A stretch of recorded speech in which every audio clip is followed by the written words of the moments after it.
diagonalization, diagonalizing square matrices.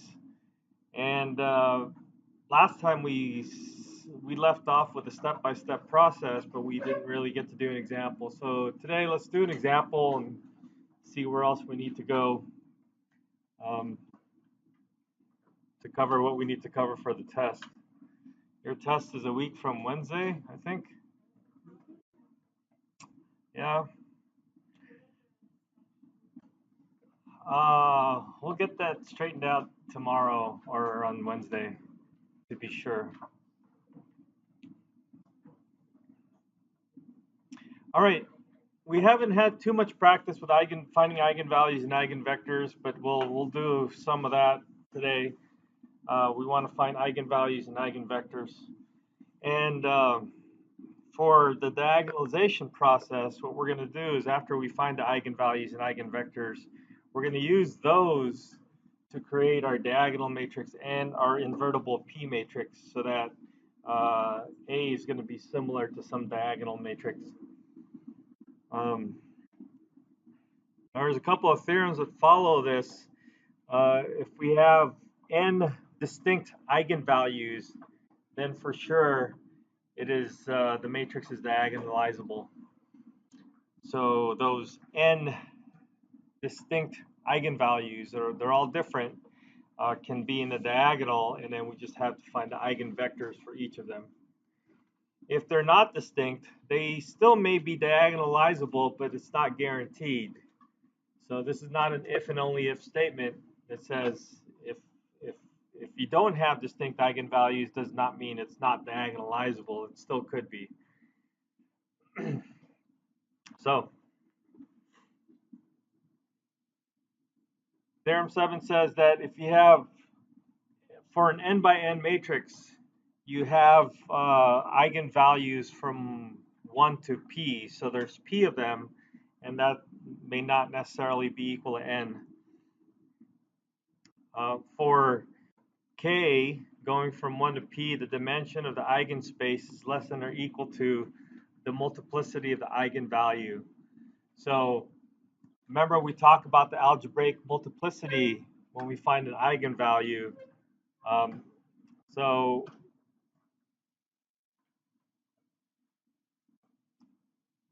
the multiplicity of that will match the eigenspace, the dimension of the eigenspace, or will be greater than the dimension of the eigenspace. If A is diagonalizable if and only if the sum of the dimensions of the eigenspaces equals to n. This happens if and only if the characteristic polynomial factors completely into linear factors and the dimension of the eigenspace is equal to the multiplicity of the root, the eigenvalue. So there's somewhere we found that the eigenvalue has multiplicity of 2, and then we found only one eigenvector. So in those cases, we have to say that it's not diagonalizable. But there are some cases, we haven't run into them yet, but there might be some cases where the multiplicity is 2, and then we're going to find 2 eigenvectors for the particular eigenvalue, in which case it could still be diagonalizable. And then C here, if A is diagonalizable and the BK is the basis for the eigenspace corresponding to a lambda K for each K, then the total collection of vectors B1 through BP will actually have up to n vectors, and they'll form a basis for Rn. Okay? I can see that this stuff looks really, really confusing, but once we start doing examples, and hopefully we hit some of these examples where they have these exceptions, then we might make a little bit more sense with them. So let's do an example of something.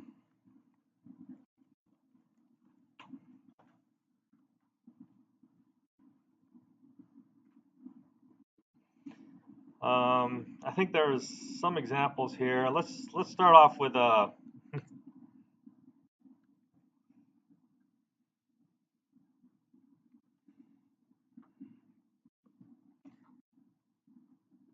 with a 2 by 2, just to make it nice and easy for us. Diagonalize this matrix if it's possible. And if you remember the steps for diagonalization, we have to find the eigenvalues, and then we find the eigenvectors, and then we construct your diagonal matrix, and we construct your invertible P matrix once you find those. So let's see.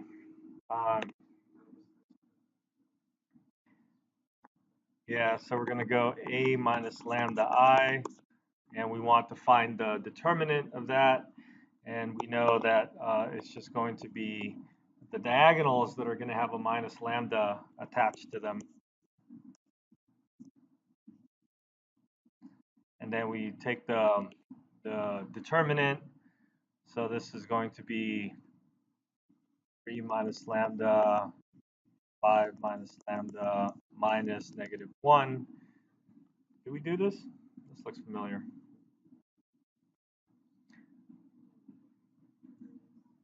Say it again. And then this is your characteristic polynomial, which you're going to set equal to 0. So we have 15 minus 8 lambda plus lambda squared, and then plus 1, so that's a 16.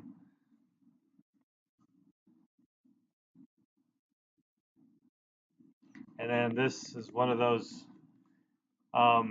examples where we have a repeated root. Is it 8? 4? So lambda is equal to 4, multiplicity, algebraic multiplicity, 2. So usually with 2 by 2 matrices, if you have an algebraic multiplicity of 2, something like this, then you're not going to be able to diagonalize it. But let's carry on with the work that we need to do. That's your eigenvalue, and you only have one eigenvalue. And so we want to figure out what the eigenvector is corresponding to that. So for lambda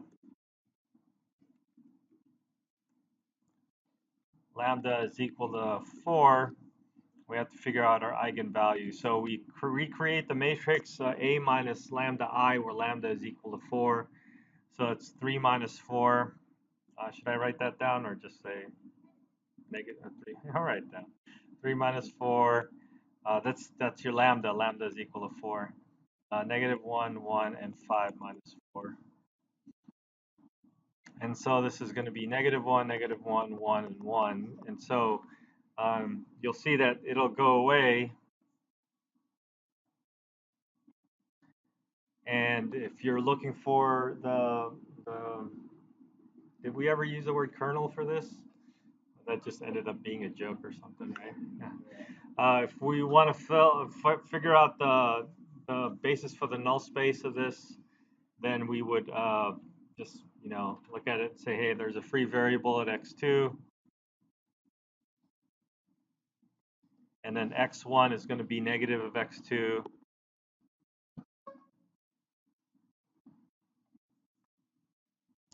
And so we get our solution for the null is going to be negative 1, 1, x2, or we can say that this is your eigenvector, x sub 4, to say for the eigenvalue 4 is going to be negative 1, 1 is the E vector for lambda is equal to 4. Now, the fact that we only got one of these vectors out of this means that it didn't match up with our two-dimensional Rn. So we're in R2, or these are supposed to be columns in R2. So we only have one eigenvector for R2. So we didn't get to span the whole thing. We needed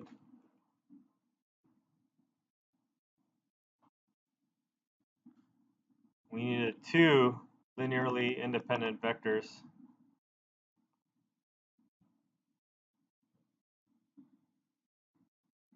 So because we only found one, we have to say that this is not diagonalizable.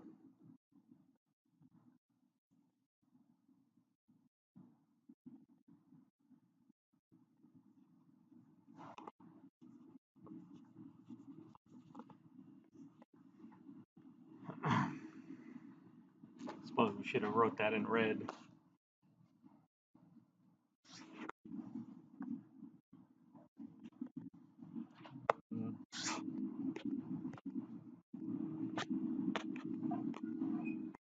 I'm not. There you go. So not diagonalizable. All right. Okay. So that's a bummer. Let's try another one. What? Darn. I hope this one is. Let's see.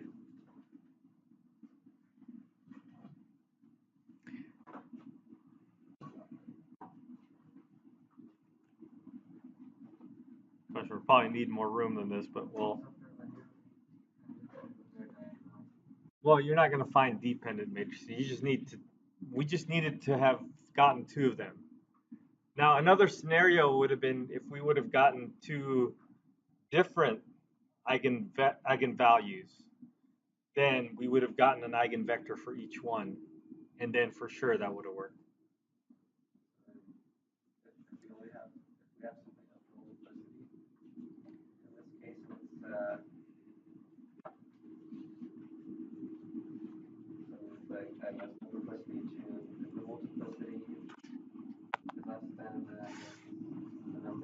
The number of linearly independent vectors is less than the multiplicity, then we would say it's not diagonalizable. Yeah, because we needed to.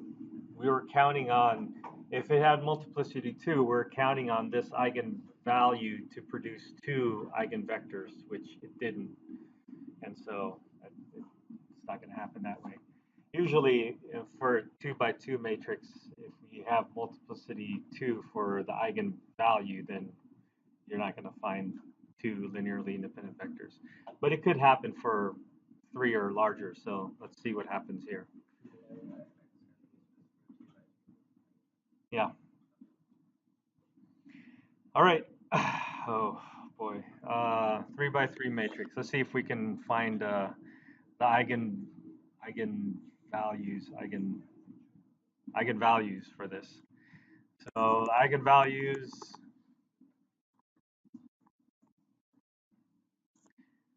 come from the determinant of the a minus lambda I. So we'll have -1 minus lambda, 4, -2, 3, 4 minus lambda, 0, -3, 1, and 3 minus lambda. So we need to find the determinant, and so I think I would probably expand in either the second row or the last column. Let's go with the second row. Let's expand on the second row. So we start off with a plus and a minus, so it starts off with a -3, and then the determinant of what's left is 4, -2, 1, 3 minus lambda. Plus, we have 4 minus lambda, and then what's left, the subdeterminant, -1 minus lambda, 2, -3, 3 minus lambda, and then 0 plus something that we don't care about.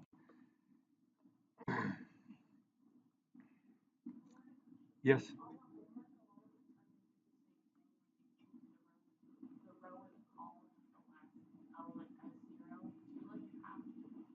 No.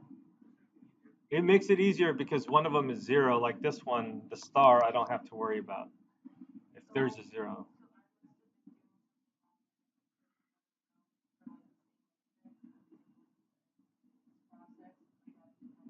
Well, if you get a different answer, you're supposed to get the same answer regardless of how you do it. Yeah.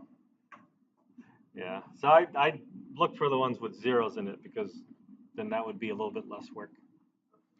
All right, we have a -3, and then inside we have 4 times 3 minus lambda minus negative -2.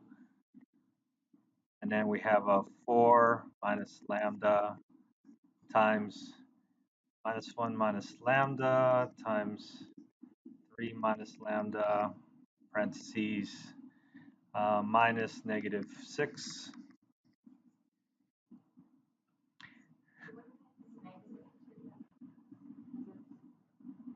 For it would be negative, and then the product here is -6. So oh yeah, from the original one. Thank you. That's which one?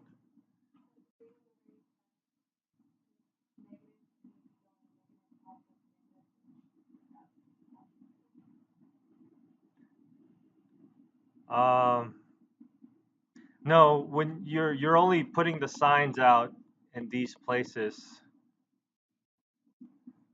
the positive, negative, but you don't change the number itself. I think. Not sure what. Yeah.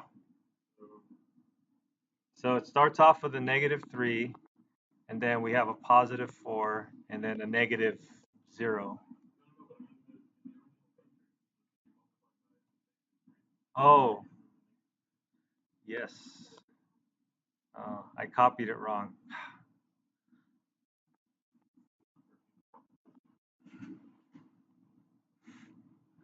No, it isn't. Especially me. Not for this human to do. Man. All right. So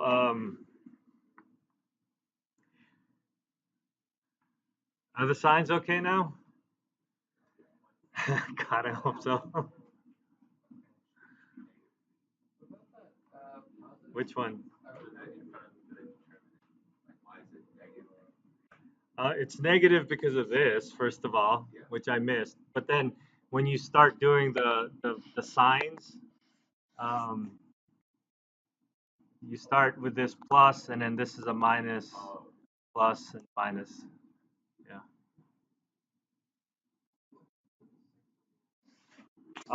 It was, I copied it, the problem wrong again here. I didn't have a negative sign in front of this 2 or in front of this 2. But when you multiply this, it becomes a positive. All right, so we have a 12, 3 minus lambda, positive, so that's a +6, plus 4 minus lambda. Okay, I think I'm going to attempt to FOIL this out. That's a -3. The outside is +1. The inside is -3. So that's -2 lambda plus lambda squared minus 6. So this is 36 minus 12 lambda plus 6 plus 4 minus lambda. And then in here I get lambda squared minus 2 lambda minus 9. And then we still need to FOIL this out. 4 lambda squared minus 8 lambda minus 4 times 9, 36. And then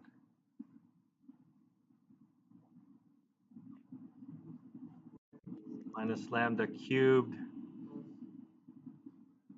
plus 2 lambda squared plus 9 lambda.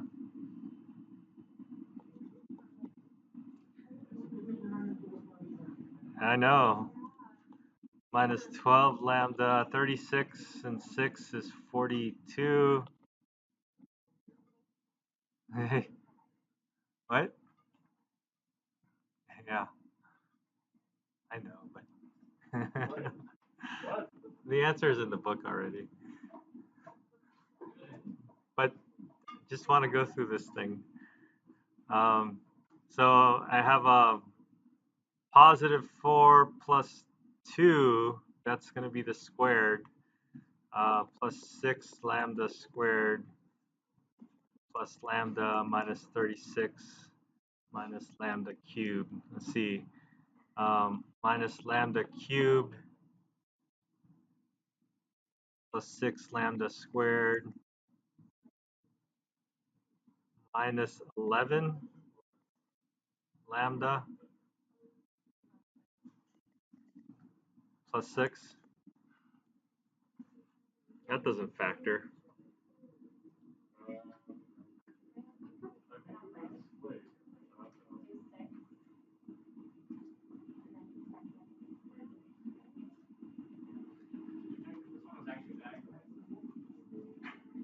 Is it diagonalizable? It is. So this, I want this to be a 1. How do we get that?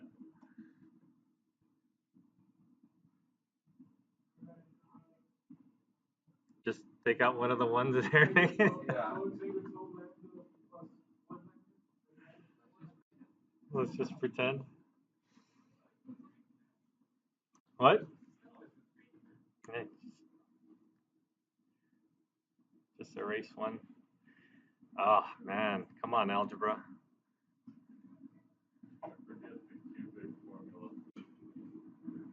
What cubic formula?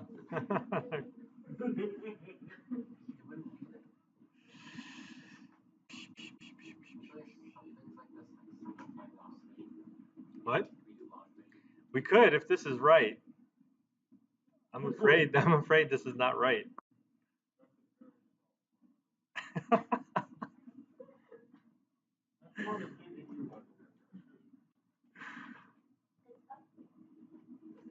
All right, what are the eigen? Where? 4.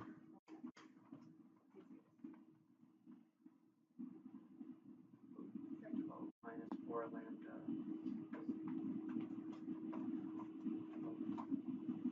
So 36.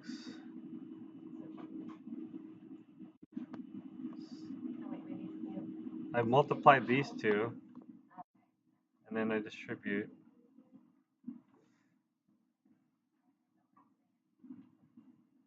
What's one of the eigenvalues?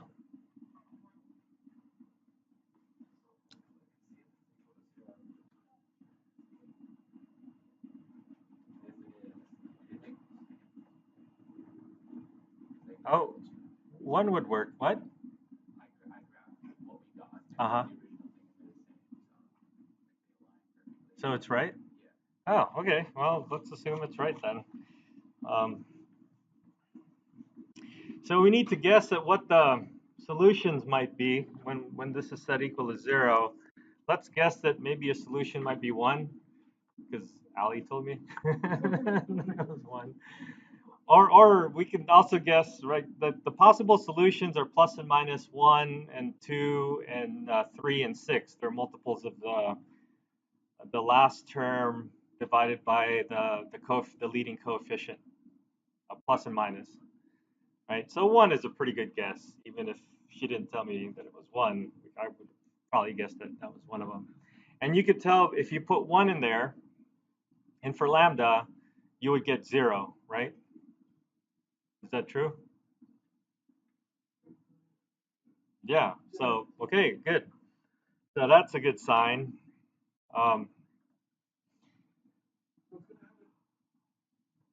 So what?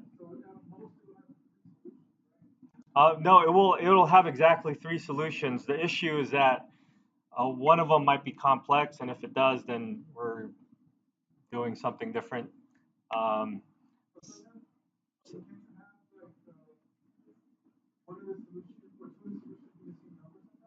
Yeah, so that could have we also have an issue with multiplicity.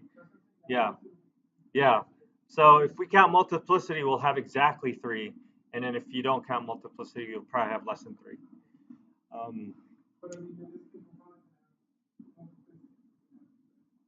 Yeah. 2 works also? All right, awesome. All right. So let's factor, and for this, we know that lambda is equal to 1 or 2 would work, and so you could do either the synthetic or long division to figure out what the other factor would be. So if we do long division, because I don't remember synthetic division, minus lambda cubed plus 6 lambda squared minus 11 lambda plus 6. If we do this, you get negative lambda squared minus lambda squared plus, or minus lambda cubed plus lambda squared. And if we subtract, then this is going to be 5 lambda squared minus 11 lambda. I'm out of room, aren't I? And then so I want to multiply this by a positive 5 lambda. That would be 5 lambda squared minus 5 lambda. And we get negative, negative, and this is going to be a positive. So this would be negative 6 lambda plus 6, and then a negative 1 would do 6.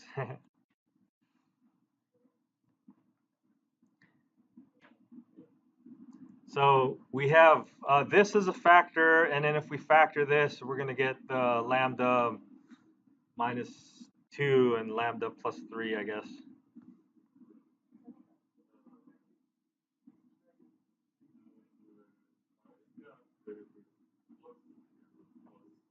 Yeah, so the factors would be lambda minus 1, lambda minus 2, and negative 3, right?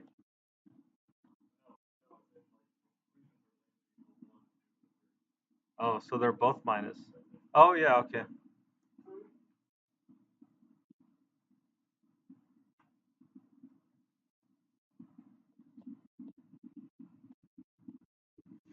So here are our solutions. Lambda is equal to 1, 2, and 3. They're distinct, and so we know that this is going to be diagonalizable. And so we just need to find, for each of these eigenvalues, we need to find the corresponding eigenvector.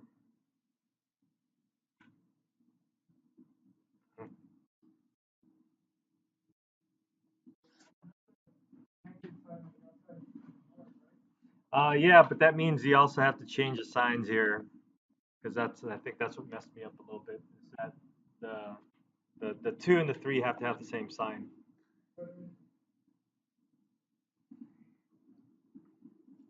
And the negative sign doesn't matter because you're solving for. Yeah, there's a negative sign here, but the negative sign doesn't matter when you're solving for lambda. Yeah.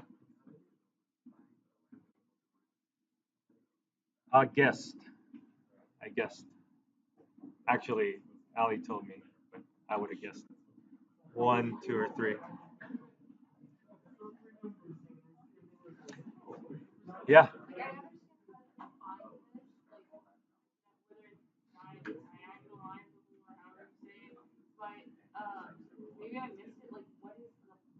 What's the point?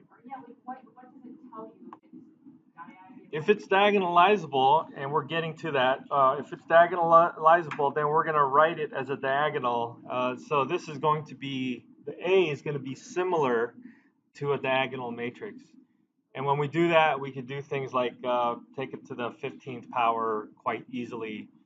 Instead of multiplying the matrix 15 times, we can do a variety of things. All right, so let's take it from here.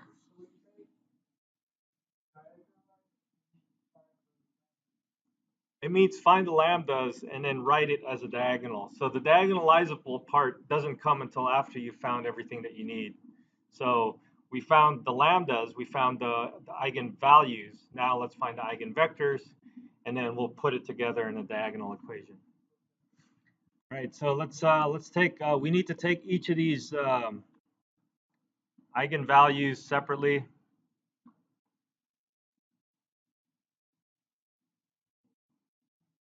Not writing now. So when lambda is equal to 1, we need to do this a minus lambda I. where lambda is equal to 1. So we need to find out our solution to the homogeneous system where lambda is equal to 1. So that's minus 1, minus 1, 4, minus 2, minus 3. This is a 4, minus 1, 0, negative 3, 1, and 3 minus 1. What's this equal to? We got 0, 4, negative 2. Oh, that's not 0, that's negative 2. We have negative 3, 3, and 0, and we have negative 3, 1, and 2. So let's do a few things. Let's do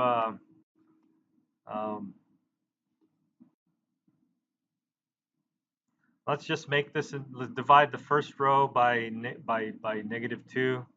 So we have a 1, negative 2, positive 1.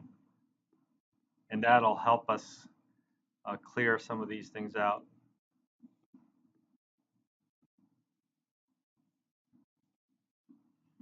So multiply the first row by 3 and add it to the second row. 3r1 plus r2.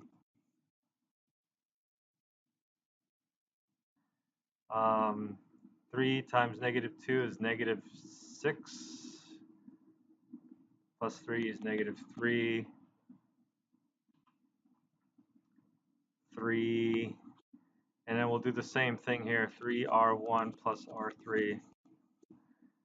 So this is 0. Add 3.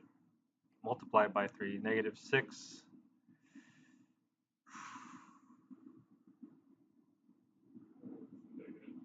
Negative 5. 3 plus 2 is 5. So without doing any more work, you can see that we can wipe out we can divide the second row by 3 and then wipe out the third row, and it'll be zeros, right? So let's just say we're going to do that. 1, negative 2, 1, 0, minus 1, 1, and 0, 0, 0. And this is where we're going to be able to find our eigenvector, because we know that we have a free variable here. So x3 is free. And then x2 is equal to x3. Is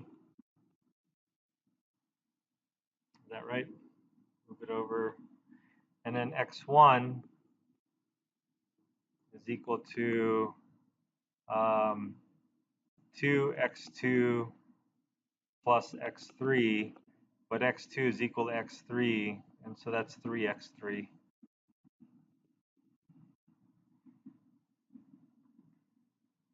Yeah.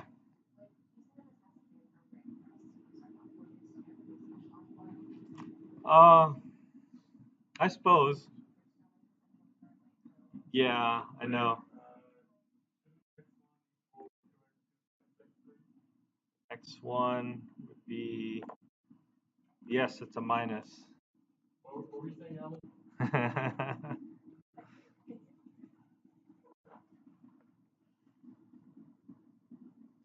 Yeah, you probably won't get, a problem this difficult on the test.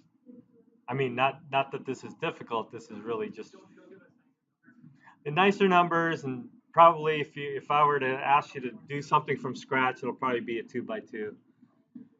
And so, all right. So we have our first vector, and I'll say x1 here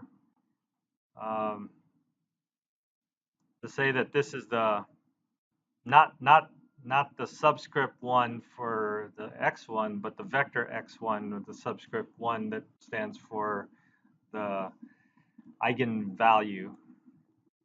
And this is going to be 1 times x3, 1 times x3 for x2, and x3 is just x3.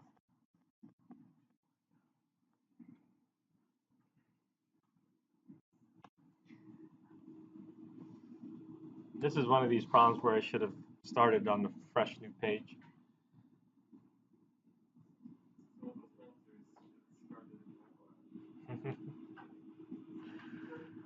Yeah.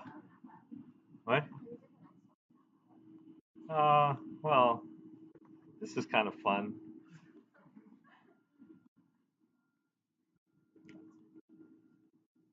Starting to lose control over my program here. All right, lambda is equal to 2. So our matrix is going to be 4 minus 2, 4, -2, -3. Oops, sorry, it's not 4 minus 2, -1. Messed up already. So this is 4 minus 2, 0, minus 3, 1, 3 minus 2. So this is -3, 4, -2, -3, 2, 0, -3, 1, 1.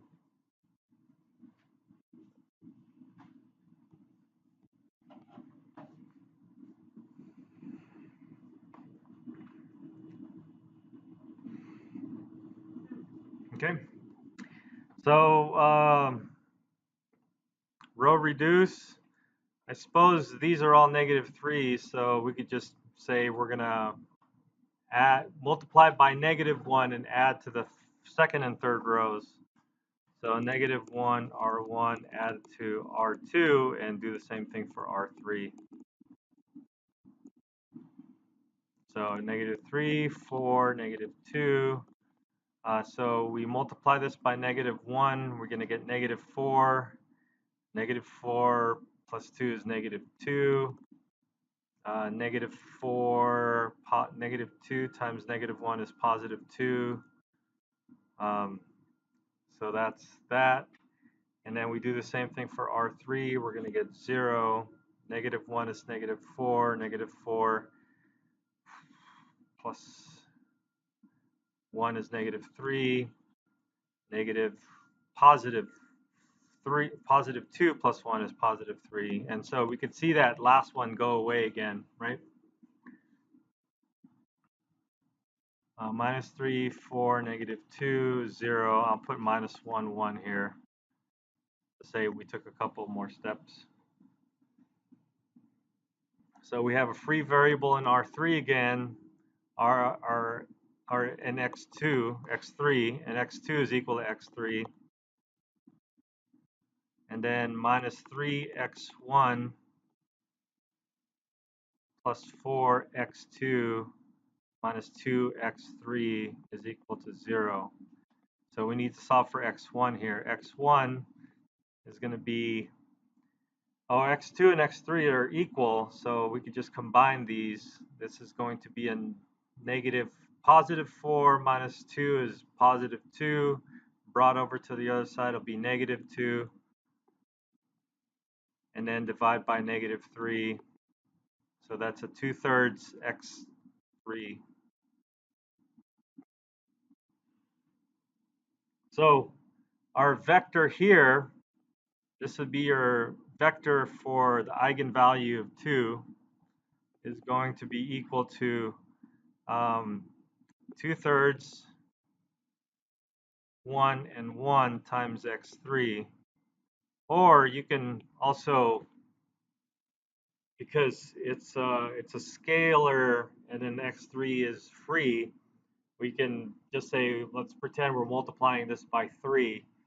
So we have nice whole numbers here. So we got 2, 3, 3, and some other parameter t or something like that. So now we have another eigenvector. Okay. So we need to do one more.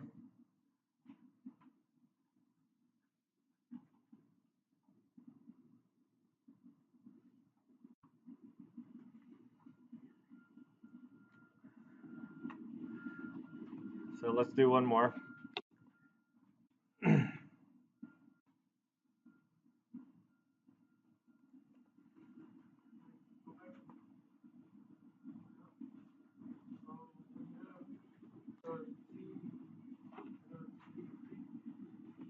This is a t. This is a 2, 3, 3. I multiplied everything by 3, right? Yeah.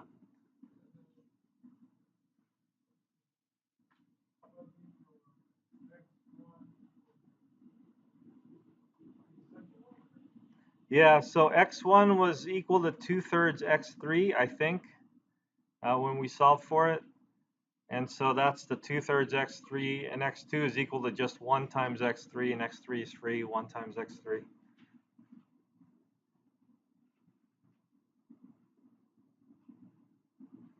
Okay. All right. All right, let's see if we can get to that next one.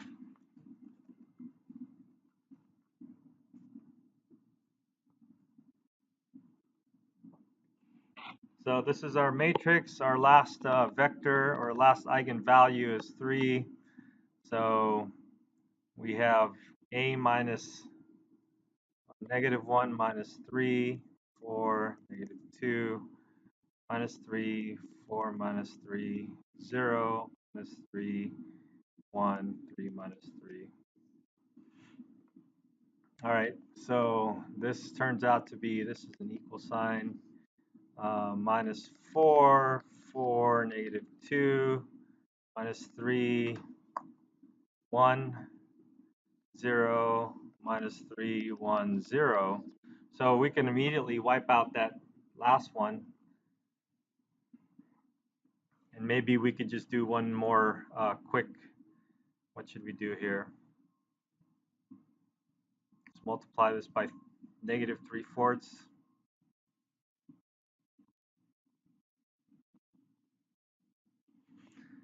Just so we have a row echelon form. Minus 4, 4, -2. That would be 0. Oh, the bottom would be 0, 0, 0, by the way, because it's the same as the second row. So now we're going to wipe out the second row. What's this? 4? -3, -2. And this is a fraction. Positive 3/2, right?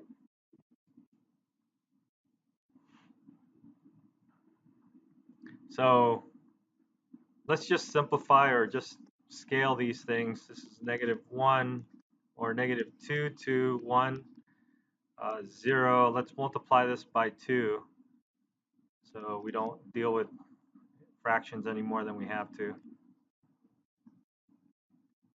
So we got a free variable in R3 again, or x3.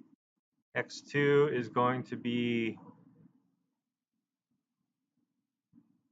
3/4 x3, and minus 2x1 plus 2x2 plus x3 equals 0. Yeah? 2.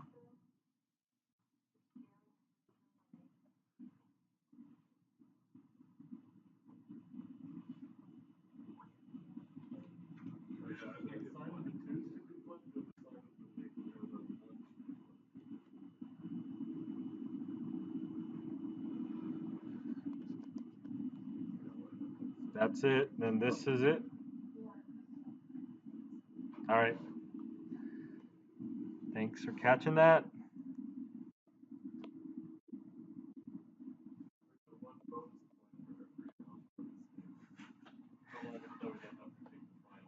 It's like in 2 lectures probably. All right, so 2x1 is equal to positive 2x2 minus x3, where x2 is equal to 3/4.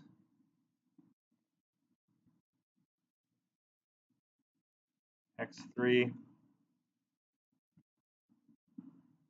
So this is equal to 3 halves x3 minus x3. So that's just 1/2, right?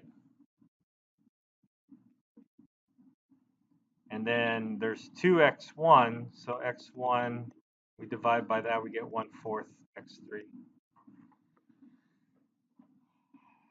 So our eigenvector for the eigenvalue 3 is going to be 1/4 x3, 3/4 x3, and 1 x3. And then we can scale that to say 1, 3, and if we multiply everything by 4.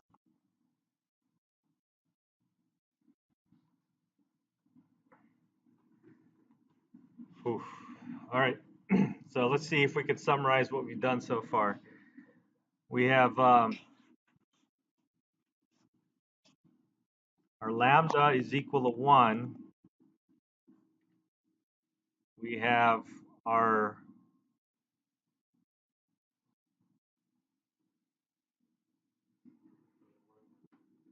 what is it? 1, 1, 1.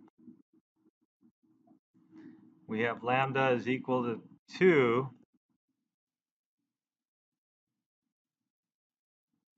What is it? 2, 3, 3. And then lambda is equal to 3 is the one we just found.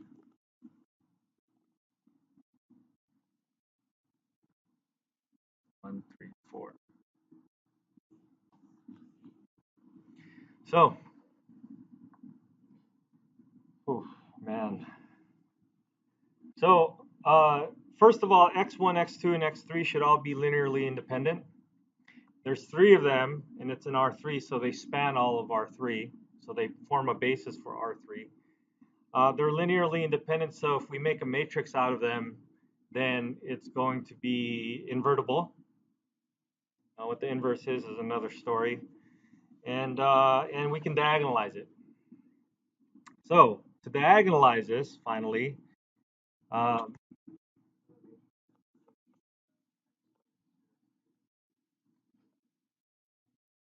the P matrix is going to be x1, x2, x3.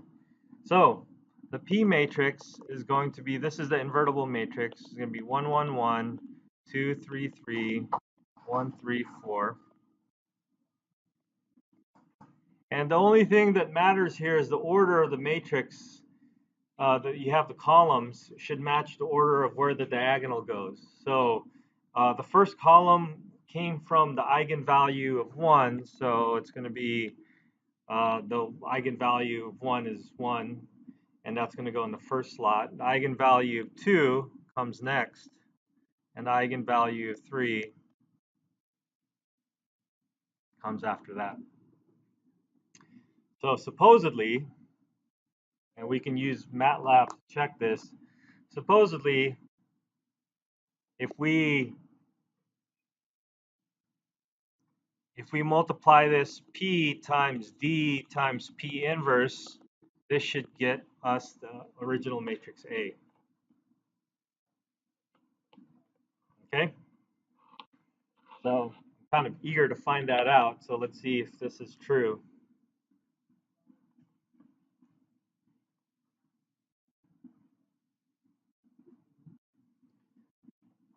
So let's let P equal to the matrix 1, 2, 1, 1, 3, 3, 1, 3, 4.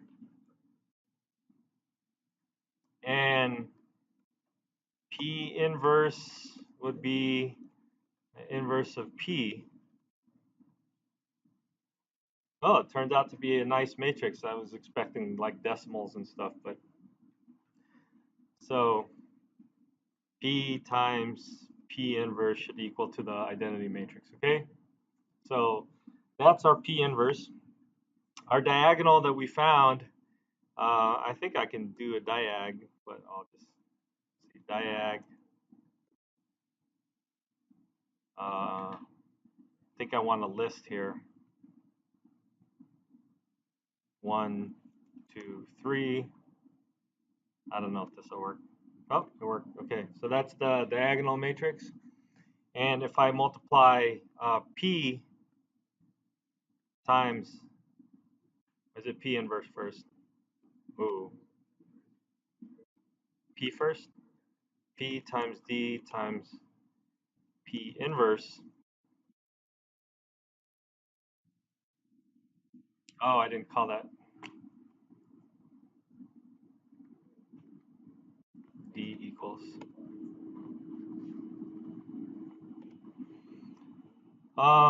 Is this the matrix? Oh, I hope so. Okay. So this is the right matrix. So this is the diagonal. Now, what's it used for?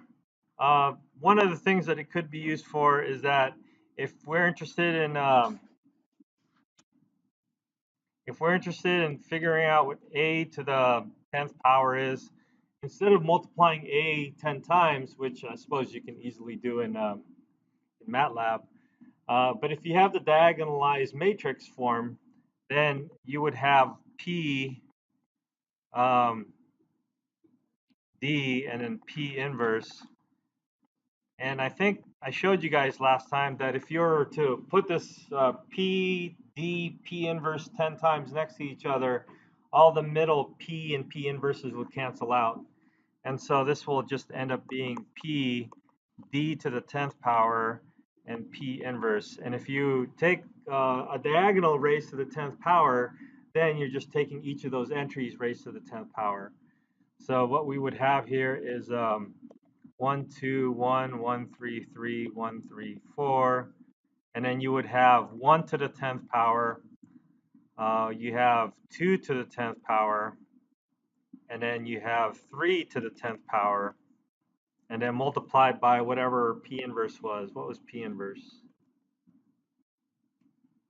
Turned out to be 3, negative 5, 3.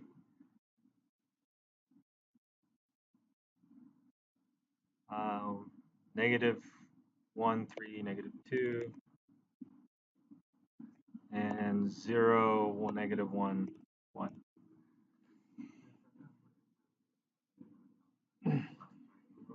I suppose, yeah. I'll probably ask you what 8 to the kth power is, in which case you can't put it in your calculator and you have to diagonalize and all that stuff.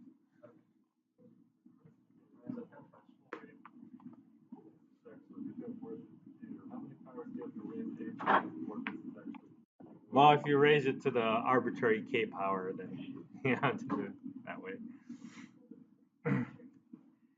Okay. So, what was our last one? So what was it?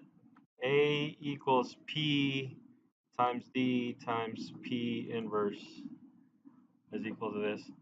So, by the way, MATLAB has a way to find your eigenvalues a little bit quicker. Eigen.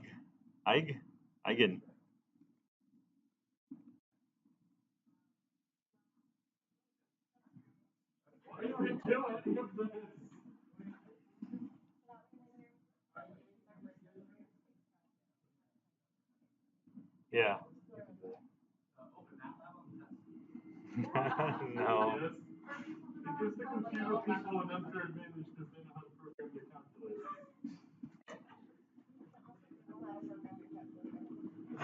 What if I just don't ask you any computational questions, just ask you all kinds of theoretical questions?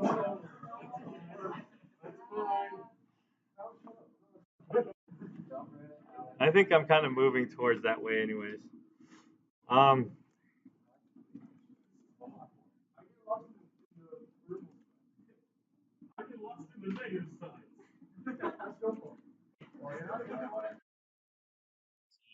Eigenspace, eigen something. There's another.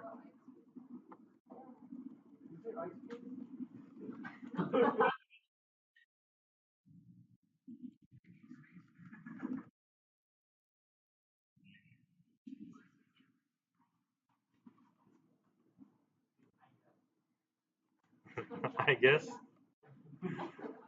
All right, one more try. I think if I call this P D.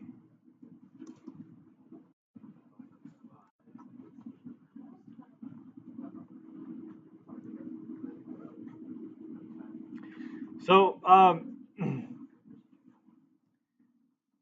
you can also um,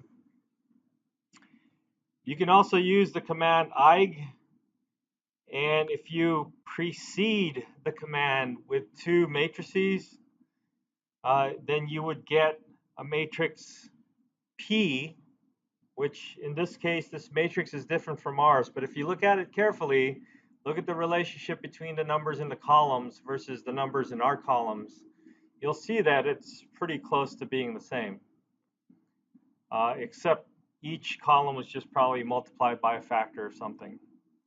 And then the D is clearly a diagonal matrix.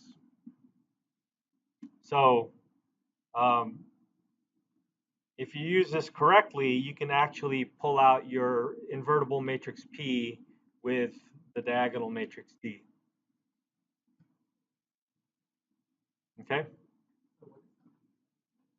What is a P? If you look at P, the whole column here is the same, just like our whole column here. So it's just scaled differently. You know how we scaled ours? We got like 3/4 and 1/4. We say, oh, let's multiply it by 4. It'll be the same thing. So here they multiplied it by something else. They multiplied it by something that would make sense to them. Yeah, which isn't, because it's actually the invertible matrix that you're looking for.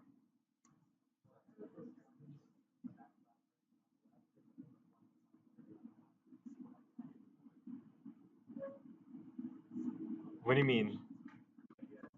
Oh, so here we have a 1. We scaled this by two different numbers. I think one of them we scaled by 3, the other one we scaled by 4. So the thing is, it doesn't matter what you scale it by, as long as it's still, like, with respect to each other, it's still. It would have been nice if they actually scaled it properly, so that the when you add up all the columns, it's equal to 1. So it's a stochastic matrix, but they didn't do it that way.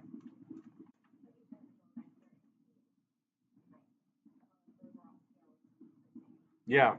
So in other words, if we multiply this by something appropriate, then we should get exactly our matrix. Yeah, we chose the one with the nice whole numbers, and they chose something that's a little bit different. Okay. Speaking of, we talked about the LU decomposition, right? So we can also decompose a matrix. Here they only give you one answer, but the answer here actually is a combination of the L and the U together. But you can actually separate it, L and U, by, again, preceding your MATLAB function with the two outputs. And then you have the L vector and the U vector. The L vector doesn't look right. It's supposed to be zeros. LU, that's the command. But before that, I would say, okay, this command takes two outputs. So I'm going to set my one output to be equal to this and my other output to be equal to this. I mean, I can change that to X and Y. Oops.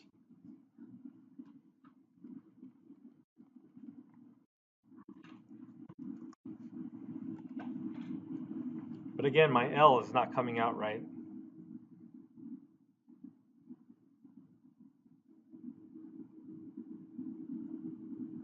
I have to check that.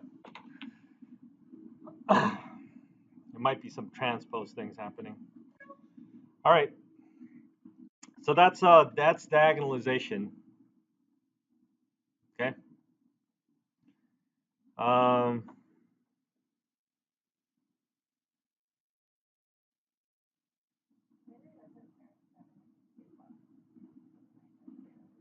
Say it again. To what, 7? Oh, yeah.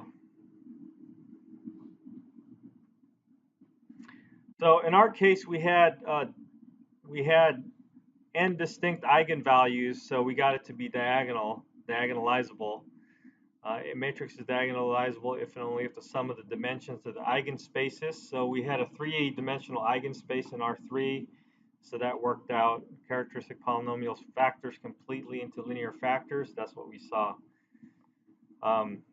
We still haven't seen an example where we had something that matches the multiplicity algebraically and with the vectors. And so I still have to find an example, and I don't want to make one up because I might mess it up. Yeah. Factor completely is what we did.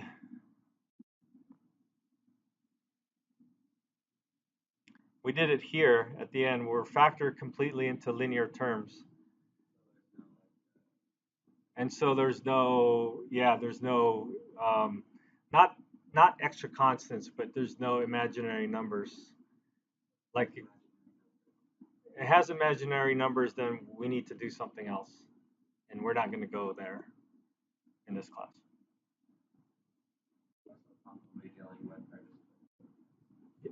Well, real numbers, not necessarily whole numbers. Yeah, could be fractions, decimals, and stuff. All right. Okay, the next topic I was supposed to talk about are eigenvectors and linear transformations.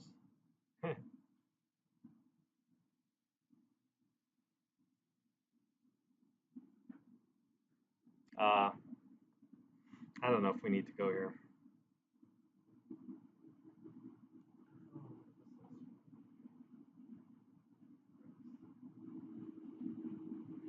All right, well, let's see.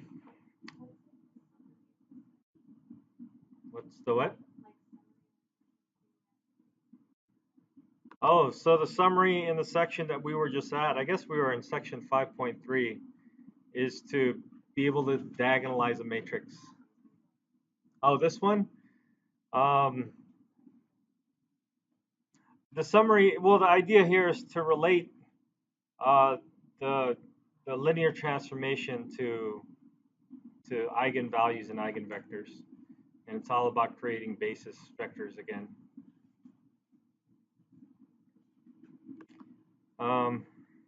So I don't know if we should worry about this.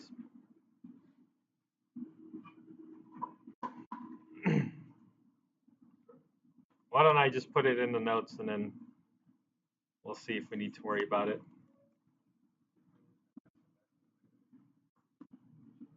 Yeah. We're not going to do complex eigenvalues.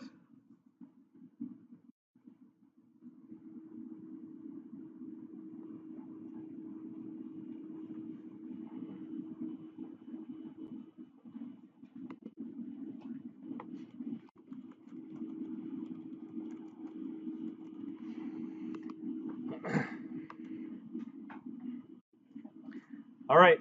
So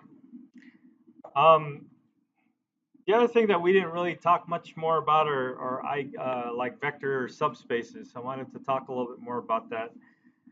We're kind of running out of time. So what's today? Today's Monday, Wednesday.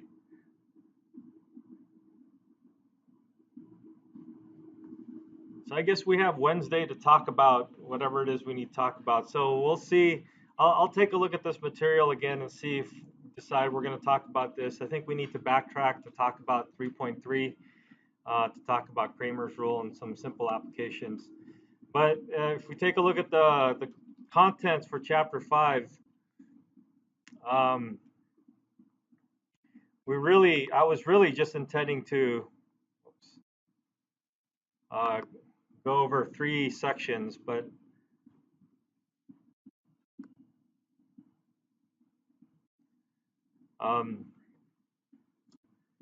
there's the complex eigenvalues that you can look at and review on your own, and dynamical systems and stuff. Applications of differential equations would be interesting if you're taking a differential equations class. And then estimates for eigenvalues. So So I think tomorrow or on Wednesday, I'll either go into details with this linear transformation, and I think in doing so, I need to take a look at some old linear transformation material, backtrack to a little bit of that to be able to make sense out of this a little bit clearer. And or we're going to do some Kramer's rule stuff. It's a section that we skipped. And then we might talk a little bit about subspaces with the polynomials and stuff like that, just so we can bring that back to light. And so between the three of those topics, I'll kind of juggle them up and decide which portions of them to talk about. Meanwhile, I'll have a review sheet for you online by Wednesday also, so that you can start looking at stuff and start reviewing for the test. Okay? All right. See you guys.